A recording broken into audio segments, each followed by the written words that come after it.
ఓటర్ల నమోదు కోసం ఎన్నికల సంఘం ఇవాళ ప్రత్యేక కార్యక్రమం చేపట్టింది. మొదటి విడత పంచాయతీ ఎన్నికలు జరుగుతున్న చోట్ల మినహా మిగతా అన్ని పోలింగ్ కేంద్రాల్లో బీఎల్ఓలు అందుబాటులో ఉంటారు. ఈ ఏడాది జనవరి 1వ తేదీ నాటికి 18 ఏళ్లు పూర్తయిన వారు ఓటు హక్కు కోసం దరఖాస్తు చేసుకోవచ్చు. మిగతా వారు కూడా ఓటర్ల జాబితాలో తమ పేర్లు ఉన్నాయో లేవో సరిచూసుకోవచ్చు.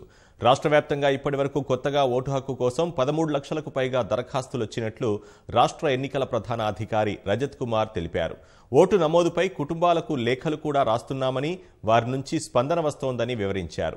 మొదటి విడత పంచాయతీ ఎన్నికలు జరుగుతున్న ప్రాంతాల్లో అవగాహన కార్యక్రమం ఈ నెల 23న ఉంటుందని చెప్పారు. ఫిబ్రవరి 22న ఓటర్ల తుది జాబితా ప్రకటిస్తామని స్పష్టం చేశారు.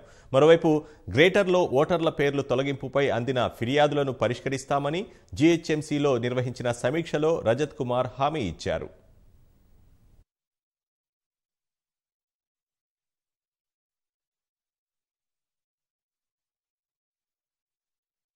మార్నింగ్ టు ఈవినింగ్ బిఎల్ఓస్ ప్రతి పోలింగ్ స్టేషన్ దగ్గర ఉంటారు. ఓటర్స్తో మా రిక్వెస్ట్ ఏమిటంటే they can check their names జాబితాలో కరెక్ట్గా ఉందా లేదా. ముందు అయితే ఈ కొంతమంది ఈ సంవత్సరం 18 అయ్యారు అంటే 31 డిసెంబర్ వాళ్ళకి అంటే కొద్దిగా నమోదు చేయాలి. తర్వాత పేర్లు కరెక్ట్గా ఉండాలి, అడ్రస్లు కరెక్ట్గా ఉండాలి. పోలింగ్ స్టేషన్ సిటీలో ప్రత్యేకంగా కొంతమంది చెప్పారు ఈ రేషనలైజేషన్ ఎక్సర్సైజ్ చేసాము. దాంట్లో కొంతమందికి అంటే ఫ్యామిలీ మెంబర్స్ సెపరేట్ అయ్యారు. ఒక పోలింగ్ స్టేషన్కి కొంతమంది మెంబర్స్ ఉన్నారు, కొంతమంది వేరే పోలింగ్ స్టేషన్కి ఉన్నారు. ఇవి అన్ని రెక్టిఫికేషన్ కోసం దయచేసి అందరితో నేను కోరుతున్నాను, మీరు పోలింగ్ స్టేషన్ విజిట్ చేసి ఒకసారి పేర్లు చెక్ చేయండి. తర్వాత అన్ని డీటెయిల్స్ కరెక్ట్గా ఉన్నాయా లేదా చెక్ చేయండి.